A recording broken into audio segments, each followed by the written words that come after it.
Hey team, my name's Kris. Welcome to KAMO University. Today we're going to talk to you about mop heads. As you can see, there are many different options of mops that we can use. But I want to touch on a few things. One, everyone's seen this in their facilities. It's a rayon mop. This is what we call a finish mop. So this is only going to be used to lay finish down.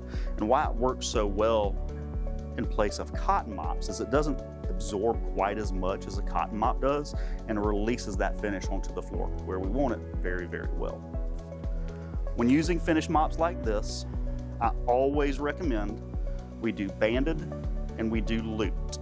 The looped is going to keep the strings from coming off into our wax, and then the banded is going to give us a nice even path when we're laying that finish, as opposed to a non-banded, which could flare out and show a lot of strings going out and cut in where the little strings come out and land in our wax.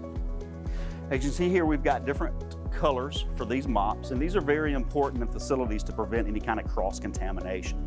So if I've got a facility and we've got public restrooms, I may decide to tell my staff to just use the red mops in those public restrooms while we use blue mops in all the other common areas. And that's going to prevent, again, any cross-contamination in the two areas of the facility.